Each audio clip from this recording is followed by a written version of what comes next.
Unaerp Guarujá, Instituto Gil Oliveira, Odontologia e Clínica Andressa Mármore apresentam Diário Cast, um oferecimento Emagrecentro, Omega Vet Imagem Veterinária, Fórmula Equivalente Farmácia de Manipulação, Etsilab Diagnóstico Veterinário, Pet Comfort Hotel e Pet Shop, Hotel La Serena Maresias, Okaya Sushi, Hanks Pet Shop, Rafaela Passos Harmonização Facial, Depil Action, um apoio Time for Fit, Wellington Teste Personal, Angelife Construtora, Vet Conectada e Essência Imóveis sob medida. O Diário Cast começa agora. Salve, salve a todos. Diário Cast, este inédito. Hoje o assunto é pediatria. Estamos aqui com nada menos que a doutora Narima Matos. Boa noite. Boa noite. Pra gente é uma honra ter você aqui hoje. Obrigada, com a gente, né? né? Minha. A gente teve uma pré-conversa antes, a gente conversou muita coisa, né? Aquele dia que a gente teve uma reunião para ter esse podcast aqui. Mas fala uma coisa pra gente, doutora. Antes de a gente começar esse assunto, você nasceu em São Bernardo, mas como que você chegou em Santos? Bom, eu fiz faculdade de medicina, né, em Mogi das Cruzes. E conheci meu marido lá. Então, a gente namorou desde o 5º ano da faculdade, né? Fomos morar juntos. Eu tive minha primeira filha na faculdade. Minha primeira filha nasceu, eu estava no comecinho do último ano, né? E não parei a faculdade nem nada. Consegui terminar. Fiquei esse 1 ano lá depois, porque ele entrou na faculdade depois de mim, né? Então, a gente esperou ele terminar e aí viemos para Santos, porque a família dele é de Santos. Eu queria já fazer pediatria, né? Então, como eu já tinha a minha mais velha, é Luísa o nome dela, como eu já tinha a Luísa, viemos para Santos para eu fazer residência aqui e a minha sogra me ajudou muito, né? Porque ela ficava muito com a minha filha para eu poder fazer a pediatria, Isso. né? Isso foi em que ano, doutora? Isso foi em 2015. É recente. 2015, é recente. É recente, né? E fala uma coisa, você falou que foi mãe na faculdade, né? Isso influenciou na sua escolha, na especialidade de pediatria? Eu acho que muito. Acho que muito, porque quando eu entrei na faculdade, eu não sabia qual especialidade eu queria fazer, mas eu sabia que eu não queria fazer pediatria. Nem pediatria, psiquiatria, nada clínico, né? Eu queria algo que eu ficasse dentro do hospital, porque eu gostava muito de trabalhar no hospital, né? Mas quando começou o internato, assim, só para diferenciar, né? Normalmente a faculdade de medicina até o 4º ano são aulas normais, né? E 5º e 6º ano é só hospital, que a gente chama de internato. Então a gente roda nas grandes áreas, que é a pediatria, ginecologia, clínica e cirurgia. E quando a gente passava pela pediatria, assim, todas as áreas eu gostava, né? Mas eu já tinha aquele preconceito de que eu não queria, né? Mas aí depois, no 6º ano, veio a Luísa, né? E a gente, quando é mãe de primeira viagem, assim, tem muitas coisas. Tudo muda, né? Tudo muda. E você leva um banho de água fria em muitas coisas, né? Então, acho que aí, quanto mais eu passava nas áreas da pediatria, eu já tinha um olhar, assim, diferenciado, né? E aí, o que me fez mesmo querer foi quando eu passei na UTI, foi a UTI pediátrica, que são dos grandes, né? E aí, eu fiz pediatria para fazer UTI pediátrica. Você tem um serviço que é muito diferenciado, né? A gente conversou muito sobre isso e foi o que atraiu a atenção até da gente ter essa conversa aqui hoje com você, de trazer você aqui no podcast, né? Você oferece um atendimento pediátrico domiciliar. Fala pra gente como que funciona esse serviço de atender o seu filho na sua casa. Eu gosto muito, né? Sou suspeita para falar, mas eu não trabalho em consultório, é só na casa mesmo da pessoa. Eu acho que todo mundo que é pai, mãe, né, já passou assim pelo perrengue que é sair de casa com uma criança, né? Ter que arrumar as coisas na mala para não faltar nada, ainda quando é bebê, roupa se sujar, né? Pensar em tudo que pode acontecer naquele dia que você vai sair, lidar com trânsito, estacionamento, enfim, sala de espera do consultório, ainda mais assim, nessas épocas, por exemplo, agora com gripe, né? Sim. Então, assim, é uma preocupação muito grande você misturar um bebezinho com uma criança gripada e ficar ali um tempão esperando, né? Então, eu resolvi atender em casa, assim, né? Para maior conforto. Porque eu acho que, principalmente para os bebês, assim, nessa primeira fase, principalmente as mães de primeira viagem, né? Já é tudo uma mudança, né? Ainda você ter mais essa de ter que sair de casa, tirar o bebê ou tirar a criança ali daquele ambiente conhecido, né? Então, eu gosto muito do atendimento domiciliar por causa disso. Eu acho que para mim tudo podia ser em casa. Eu também, viu, doutora? Assim, eu acho que minha mulher vai até me matar se ela estiver vendo esse episódio aqui, porque o último lugar que eu quero ir quando meus filhos estão doentes é no hospital. Exatamente. Porque tem uma carga viral muito grande. Você entra lá no hospital, tá aquele ar-condicionado bombando, fechado. Aí você vê uma criança ali passando mal, a outra tossindo, a outra espirrando. Você sabe que ele tem um monte de vírus e um monte de situações adversas, né? Eu brinco que você chega com uma coisa e sai com outra. Exatamente. Entendeu? E as pessoas não entendem e falam, não, mas tem que levar no hospital, mas tá com febre. Mas vai ser muito pior. Se for uma questão de uma febrinha, vamos ver como que vai se suceder isso em casa? Certeza. Eu não sou contra levar no hospital, né? Mesmo porque tem situações que não tem jeito, né? Mas o máximo que der para evitar, eu evito. Assim, as famílias que eu acompanho, né? Eu oriento evitar, entrar em contato, enfim. A gente até ia falar sobre isso, né? Sobre a pediatria domiciliar, né? Quais são os maiores benefícios do atendimento pediátrico em casa, né? Tanto para os pais quanto para as crianças. Acredito que seja o conforto. Sim, né? Conforto, praticidade, né? Eu acho que é isso. Acho que o acolhimento também, essa proximidade também com o pediatra, porque eu acho que só o fato assim de você abrir a sua casa, né, para eu poder entrar, já gera uma conexão um pouco maior, sabe, do que no consultório. Eu já trabalhei em consultório, né, eu já tive consultório também, gostava também, mas é bem diferente do atendimento domiciliar, bem diferente, assim, a proximidade que a gente tem, sabe? Enfim, doutora, existe uma linha, né? Então, por exemplo, em quais situações o atendimento domiciliar é mais indicado? Olha, eu acho que só não é indicado em caso de emergência, urgências, né? Assim, que vai precisar buscar o serviço hospitalar mesmo, porque o que eu mais faço é o acompanhamento pediátrico, né? Desde o nascimento até grandinho, então eu atendo até os 12 anos.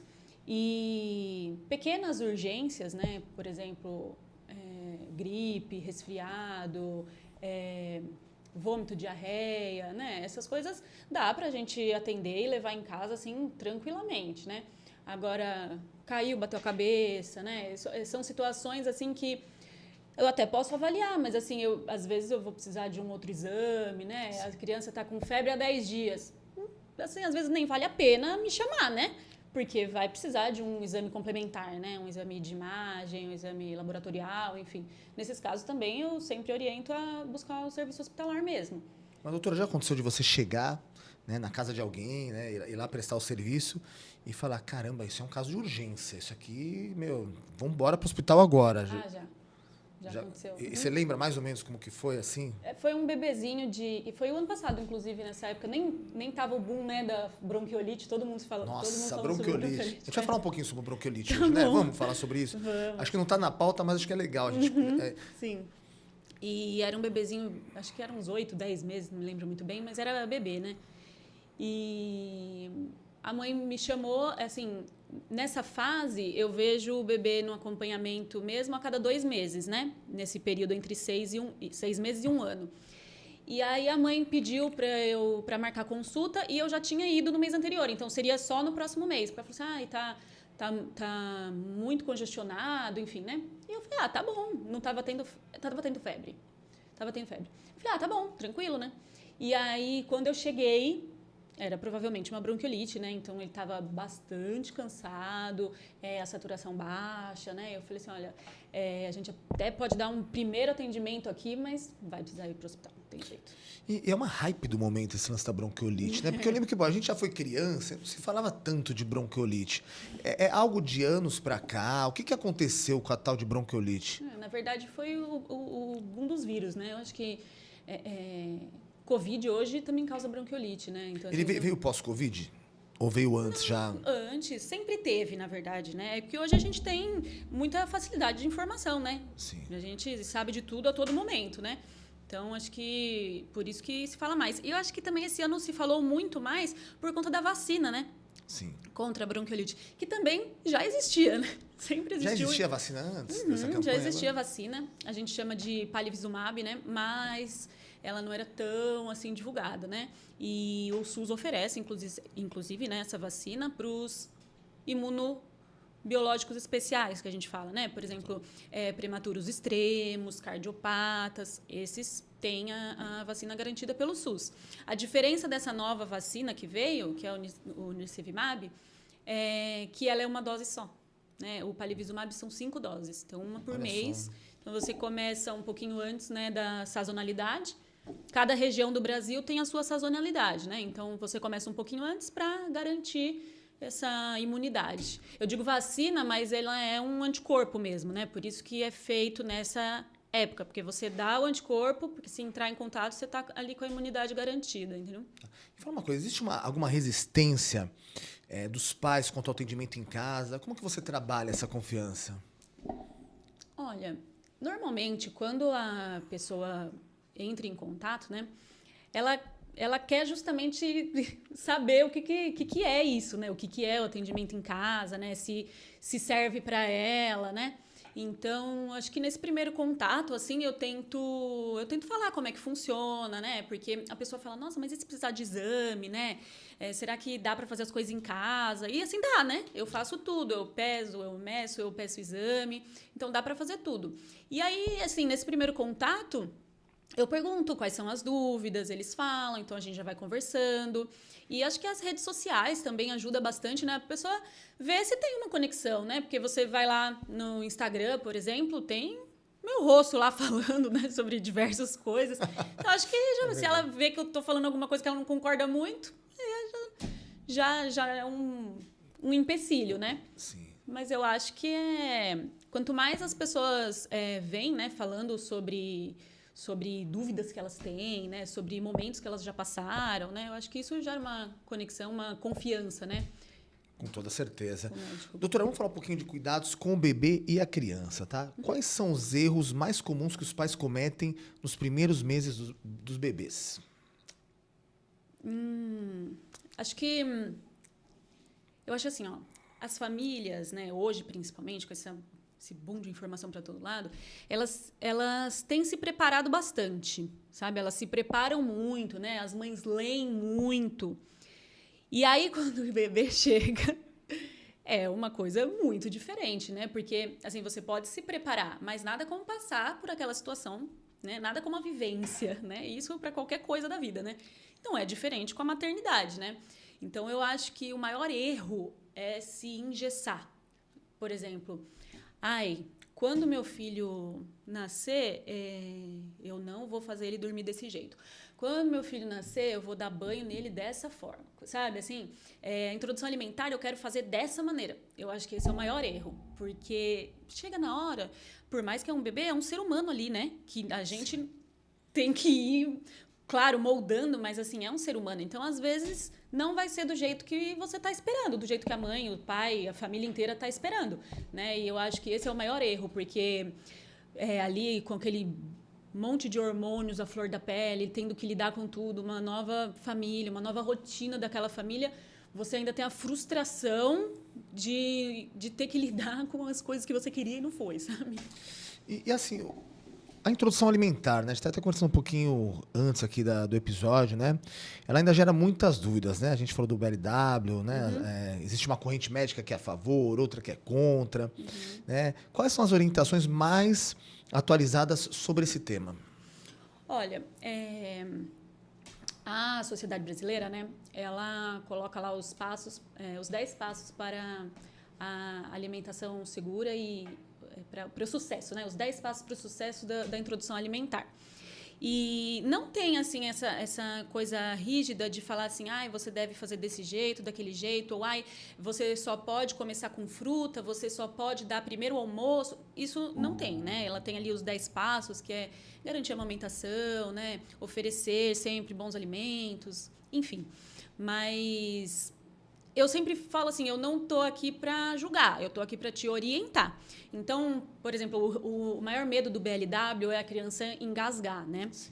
Então, primeiro a gente vai garantir que ela está pronta para a introdução alimentar, né? Não basta ter a idade. A gente fala que tem que ter os passinhos lá para que ela está pronta para aquilo, né? Então, ela consegue ficar ereta, ela já sustenta um pouquinho a cabeça, né? Ela tem um reflexo de protusão da língua diminuído. Então, assim, isso faz a gente pensar, né? E garantir que ela já tem uma deglutição ali adequada, certo?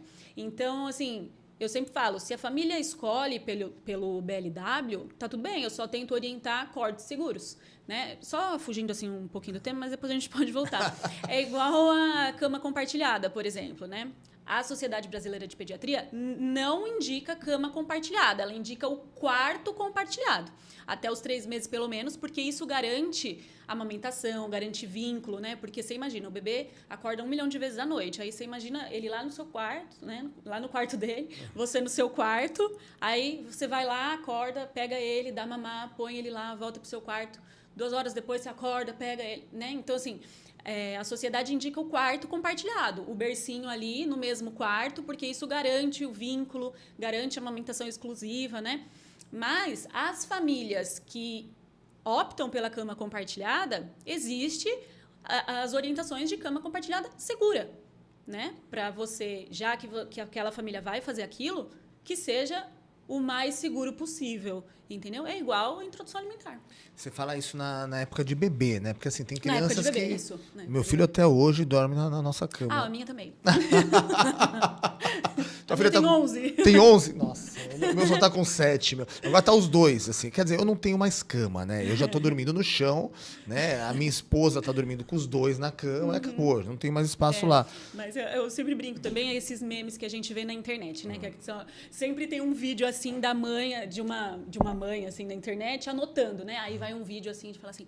Você deve fazer cama compartilhada, porque é o vínculo do amor. Aí a pessoa lá, ok. Aí aparece outro pediatra, né, também, assim, falando, não faça cama compartilhada, isso é a pior coisa. Tudo tem a dualidade, né? Então, e agora, né? O que eu faço? Mas é que assim, eu tenho um lance de não querer que eles saiam. Eles têm um quarto deles. Eu lembro que a gente morava num apartamento menor, de um dormitório só.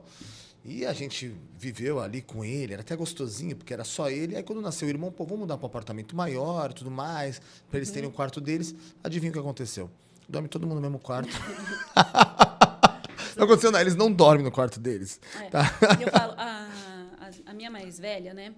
Quando a minha mais nova nasceu, ela tinha 5 anos, né? E aí ela estava no quarto dela, né? Sempre dormiu com a gente também, mas aí eu passei pro quarto dela. Só que aí quando veio a mais novinha dormia com a gente, né? E aí ela quis voltar. Eu vou falar que não. Como é que eu vou falar que não? Não tem como. Falar, não. Agora só essa daqui. Não tem como, né? Não tem como, coitada. Sensacional, né? Como que pode, e né? aí fica até hoje, né? Doutora, o que os pais devem observar para saber se o desenvolvimento da criança está dentro do esperado?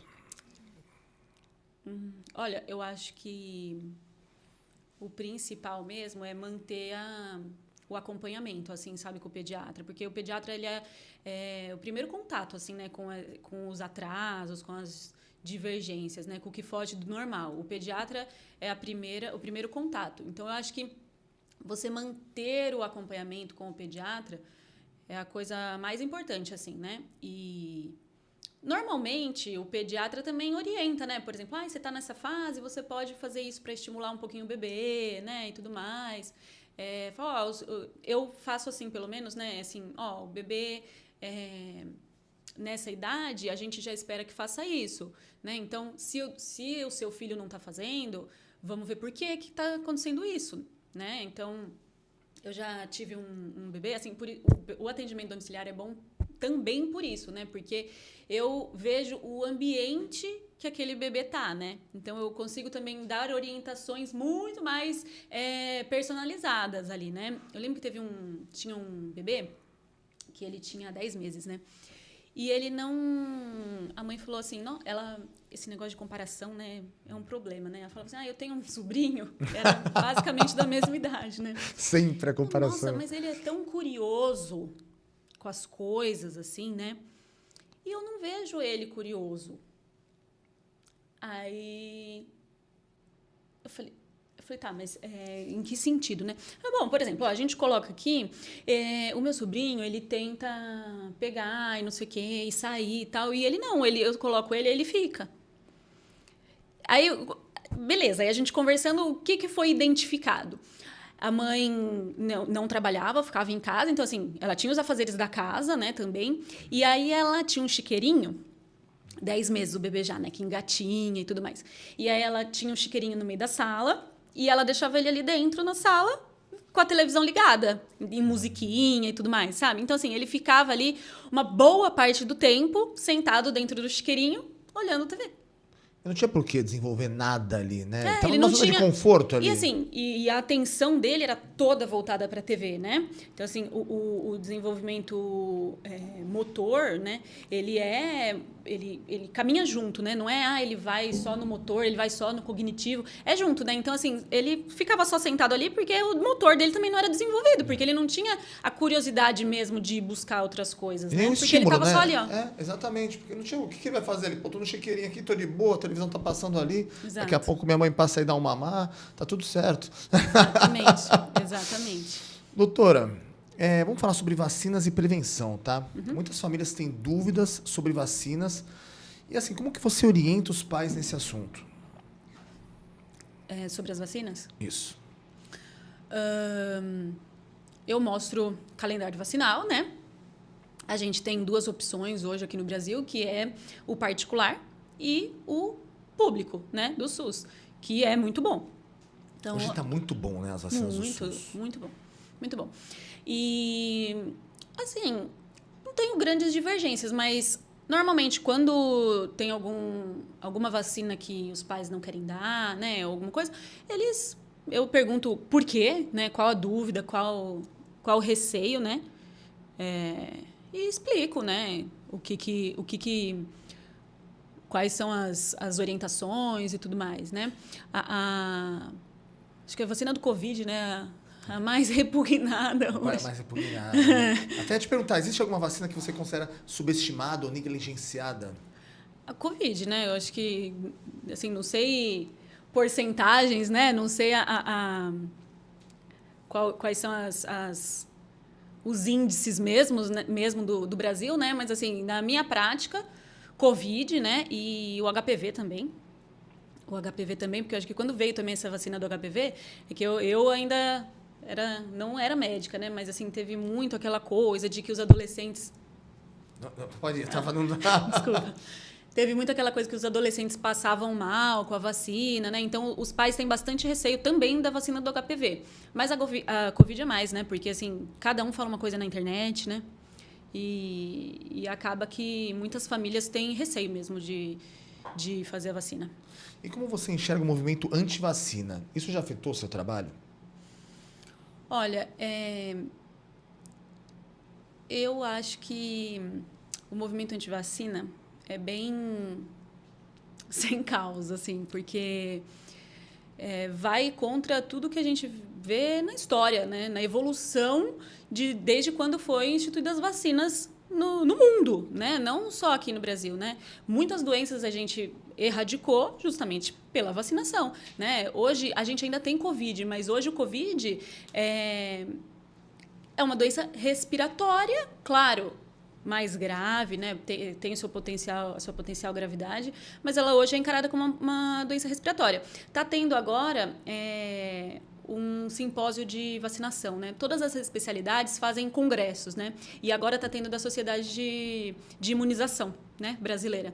E ontem, inclusive, estava se falando da maior prevalência dos vírus das síndromes respiratórias. E hoje, Covid é o mais prevalente.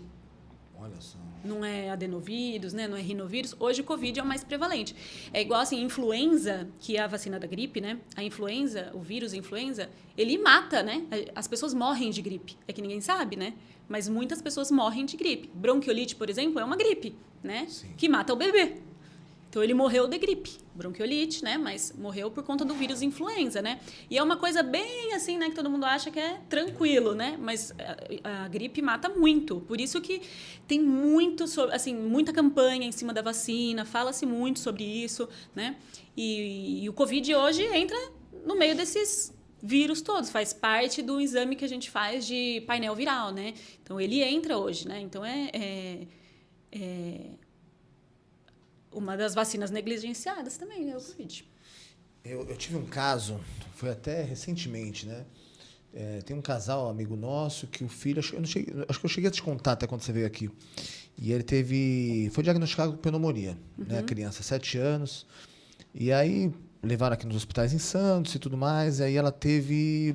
Em algum momento, quando retornaram com ele para o hospital, falaram que não tinha mais a pneumonia.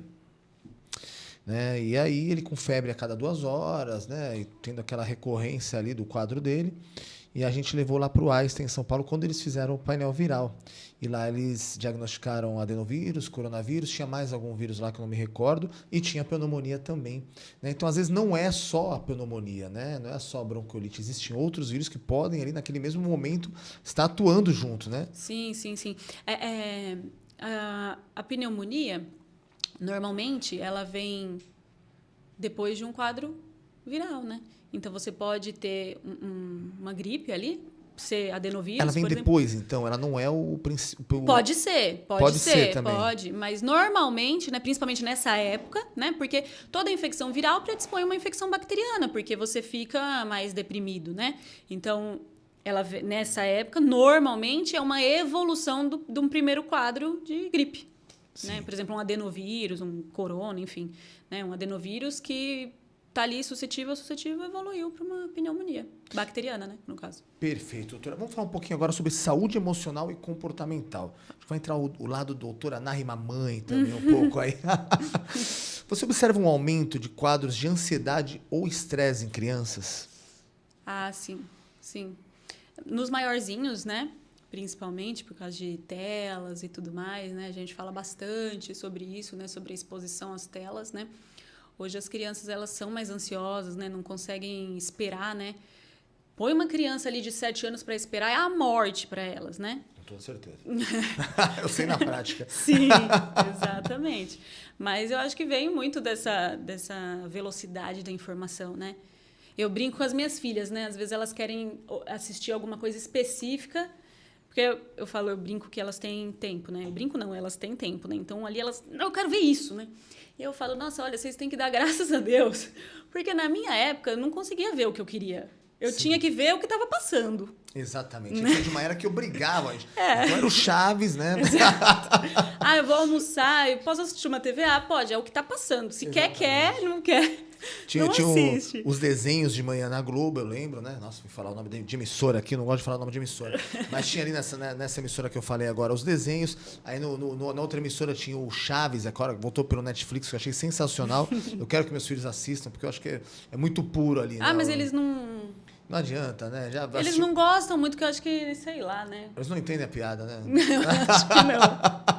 O seu eu acho que é as cores também, essas coisas. É verdade, é verdade.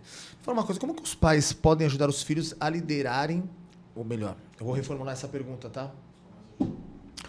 Como os pais podem ajudar os filhos a lidarem melhor com as emoções? Eu acho que é importante, assim, a gente saber o que esperar de cada fase primeiro, né? É importante a gente... Não dá pra gente querer que uma criança de 4 anos entenda que está com raiva e consiga fazer alguma coisa para aquela raiva ir embora, né? Então, eu acho que o principal é saber o que esperar de cada fase da criança, né? Conversar bastante com o pediatra, porque o pediatra vai conseguir também orientar bastante, né? Mas ter, inicialmente, esse olhar, né? Assim... Será que isso é normal para essa fase, né? Por exemplo, todo mundo se fala da birra dos 2 anos, né? Da fase dos 2 anos. Que, assim, realmente é uma fase bastante difícil, mas é ali quando a criança está se entendendo como gente, que está tendo... O que está acontecendo? Ela quer e não pode ter, então é horrível mesmo. Às vezes a gente quer alguma coisa, dá vontade de gritar, se jogar no chão, a gente não faz isso, mas é criança. Uma criança de 2 anos, sim, é o que ela quer ali naquele momento agora e ela não entende por que ela não pode ter ali naquele momento agora. Diferente de uma criança de 7 anos se jogando no chão, né? Então, aí você pode ter um comportamento mais assertivo com uma criança de 7 do que com uma criança de 2, né? Então, existe essa rebeldia dos 2 anos aí? Existe. Nossa, então eu tô vivendo na pele. Isso agora eu entendi tudo que tá acontecendo lá em casa. Hoje ele não queria sair de sandália, né? Aí ele queria colocar o tênis. Ele falou, o tênis. Aí a gente botava o tênis nele. Aí ele ficou bravo porque a gente demorou para colocar o tênis nele. Então ele começou a ter... É justamente isso. E ele fica realmente, assim, ele fica triste, ele fica magoado, leva pro coração realmente as coisas Sim. que ele quer e a gente não atende ele na hora, ou que não é do jeito dele. É muito louco isso. E aí eu abraço ele e falo, tá tudo bem, meu. Vamos lá? Vamos. Aí eu tento controlar. Aí ele cai em si, ele respira e aí a gente segue o balaio. Sim. As criancinhas pequenininhas assim também, elas às vezes... Outras coisas, não só aquele evento, né? Não o evento que a gente acha que é o evento causador, pode ser o problema, né? Essas crianças, por exemplo, 2 anos, às vezes fome, sono, né? Tudo isso interfere ali no humor daquela criança e como ela vai reagir àquela situação, né? Então, a gente, às vezes, está com fome, está cansado, você tem muito menos paciência cansado. Sim. E é a mesma coisa da criança, né? Então, não dá pra gente esperar que a criança vai ser 100% alegria, né? 100% na linha ali, né? Nem nós somos, né? Nem nós somos, às vezes, né? Quase sempre. Quase sempre, todo dia. Todos os dias cometemos erros, né? Todo dia, toda hora. Exato.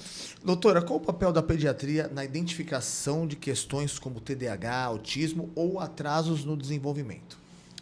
Como eu falei, o pediatra é o primeiro contato, né? Sim. Eu fiz uma pós-graduação também em desenvolvimento infantil. Então, eu gosto bastante dessa parte, né? Eu acho que a gente, como pediatra, precisa ter um olhar bem atento, sabe?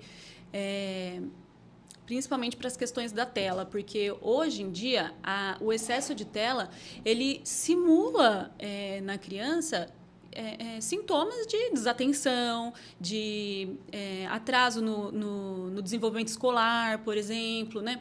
Então, acho que a gente tem que ter um olhar muito fino, sabe, para essa parte. E é importante também a gente educar os pais, né? Porque não adianta muito, assim...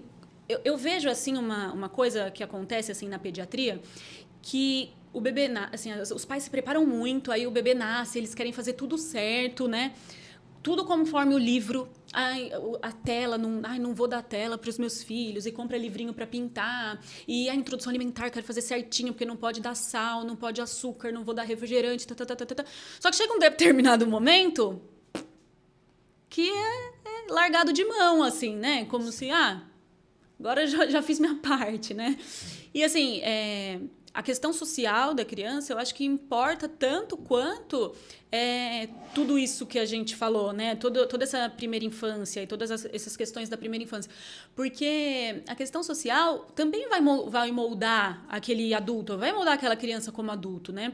Então, eu acho que a gente, como pediatra, tem que ter um olhar muito fino, assim, né? Nessa questão social, principalmente na tela, porque quando o pediatra, ele acompanha aquela criança desde o comecinho, né? Então, a questão da tela, ela é um diferencial nessa parte do TDAH, né? Igual você falou. Então, a gente orientar os pais bastante sobre isso e educar os pais, porque também não adianta nada os pais falarem, não, você não pode tela, e ficar ali no celular. A criança vai fazer o quê? Exatamente. Você não está dando exemplo, né? Não está dando exemplo. E a gente, como pais, nós sabemos, né, que a grande maioria das coisas é exemplo, né? Você pode... É igual um bebê, né? Quando o bebê tem lá seus 8 meses, não precisa nem ser 8 meses, né? O bebê, desde sempre, ele presta muita atenção. Então, se tivesse um bebê aqui, ele ia ficar parado, prestando atenção na gente. Então, ele ia estar aprendendo como que se faz uma interação social. Se eu tô aqui gritando e brigando com você, é isso que ele vai aprender. Porque aí ele vai entender que é assim que se trata outra pessoa, né? Então, não adianta. Eu acho assim, a gente não precisa ficar o tempo inteiro entretendo a criança, sabe? Deixa ela ter tédio, deixa ela inventar qualquer coisa para ela fazer, né? Mas não dá pra gente, que nem eu falo, faz uma criança de 7 anos esperar que é a morte, né? Então, assim, quando eu tenho uma de 6, né? Que odeia esperar.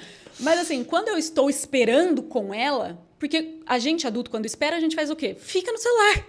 Não tem nada para fazer, a gente pega o celular, né? Então, assim, quando eu estou esperando com ela, eu procuro não pegar o celular, né? Então, por exemplo, vou no dentista, a gente está lá esperando, né? Eu procuro não pegar o celular, porque ela vai fazer o quê? E, assim, é muito atraente, né? É para nós, é para eles também, né? Então, assim, se eu não quero que ela fique no celular, então que eu diminua pelo menos o uso do celular, né, na frente dela, né? Assim, que eu busque alternativas para mim também, né? Você acha que existe uma correlação, então, sobre o uso de telas e, de repente, o TDAH, essa identificação do TDAH? Não. Esse desenvolvimento. Não seria isso. Não diretamente, não seria diretamente. isso. O que eu quis dizer foi assim, que o uso de telas mascara um pouco, né? Faz a gente pensar. Porque hoje, é o que todo mundo fala, eu não acredito que ele tem TDAH, porque hoje todo mundo tem TDAH. Né? É o que todo mundo fala. Na verdade, assim, esse excesso do TDAH, né, que fala, nossa, por que esse boom do TDAH? Na verdade, sempre existiu, né? Hoje só é mais estudado e teve muita atualização nos critérios diagnósticos, né? Antigamente, tudo era retardo. Então, uma criança diferente era retardo, né? Tudo estava dentro do retardo. E hoje não. Hoje nós já temos uma enorme gama de diagnósticos, né? Inclusive o TDAH, né? Então, não que a tela seja causadora, né? Mas eu acho que para a gente conseguir diagnosticar, né, e ver que realmente aquela criança precisa de um olhar mais atento, né? Porque não somos nós que vamos diagnosticar, né? Não são os pediatras que vão diagnosticar. É um diagnóstico multiprofissional, né? Então, ele vai passar com um neurologista, ele vai passar com um fono, com um terapeuta ocupacional, psicólogo, né? Então, o diagnóstico ele é multidisciplinar, né? Mas eu acho que o pediatra é o primeiro profissional que vai ver isso, né? Porque seu primeiro olhar, o primeiro olhar, porque você conhece aquela criança, você está acompanhando. Nenhum neurologista vai passar na rua e vai falar seu filho é autista, só porque viu o menino ali. Não vai fazer isso, entendeu? Então, eu acho que o pediatra é o primeiro contato que tem, né? E como que a tecnologia tem ajudado ou atrapalhado na relação entre pediatra, criança e família? Olha, complicado. Eu acho assim, eu não acho de todo ruim, né? Eu acho muito bom, na verdade, eu acho muito bom essa informação toda, né, que a gente tem, né, que os pais podem buscar, né? Mas a gente tem muita gente falando besteira na internet, né? Então, são muitas coisas assim. Eu tento sempre me posicionar, me orientar as famílias que eu atendo com base nas orientações dos órgãos reguladores, né? Sociedade Brasileira de Pediatria, Sociedade Americana, que a gente usa muito as orientações da Sociedade Americana também, né? Então, tem muitas coisas, né? Assim, vitaminas, por exemplo, é uma coisa, né? Que se fala muito, né? Sobre dar vitaminas para o filho. Então, assim, eu uso as vitaminas que a Sociedade Brasileira indica para aquela fase, para aquela criança, né? Claro que é um olhar muito individualizado, né? Mas hoje na internet o povo dosa magnésio, selênio e tudo assim, né? E fazem aquele boom de vitaminas, né?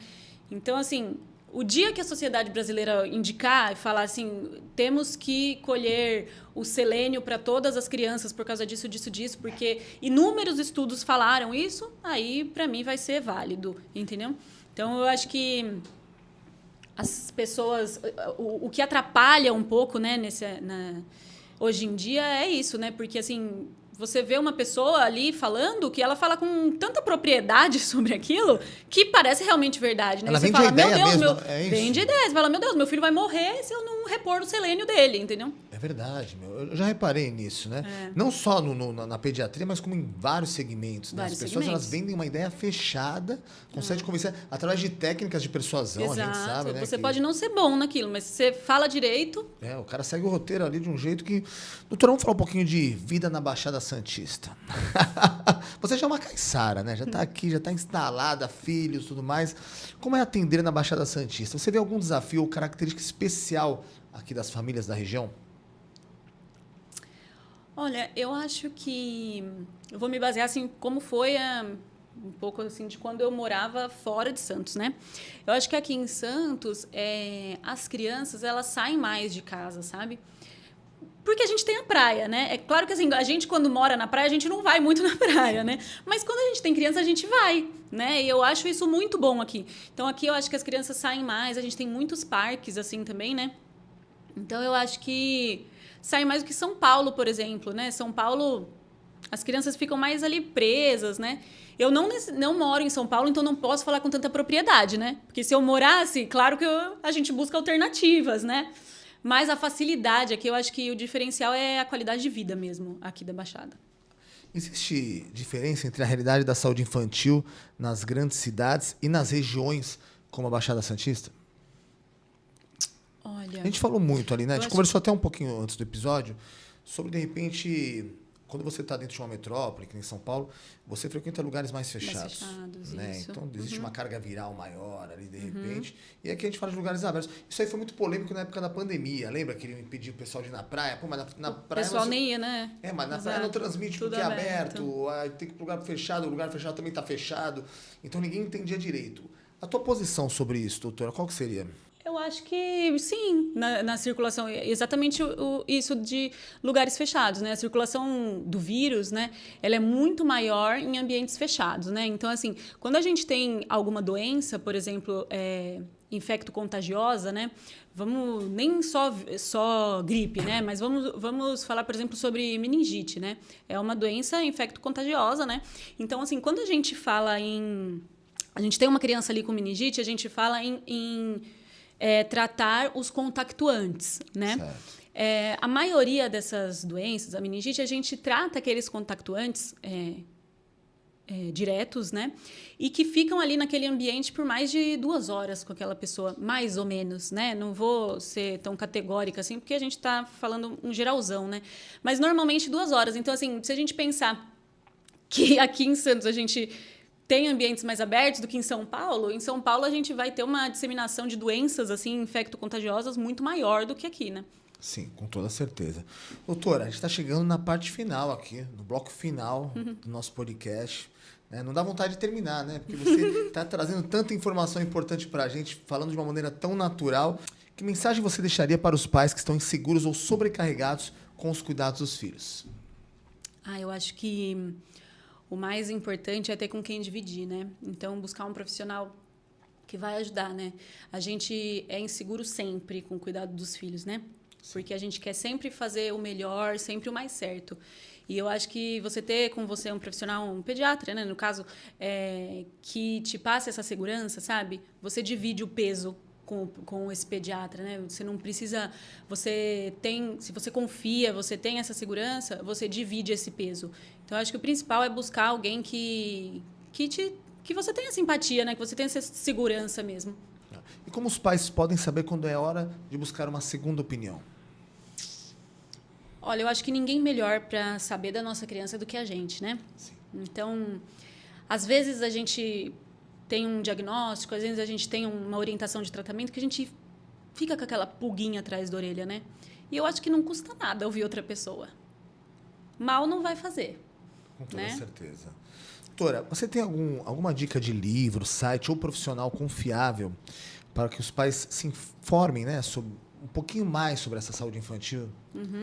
Olha, o próprio site da Sociedade Brasileira de Pediatria, ele tem chama SBP, né? Sociedade Brasileira de Pediatria. Então, ele tem o SBP Informa, que é para as famílias.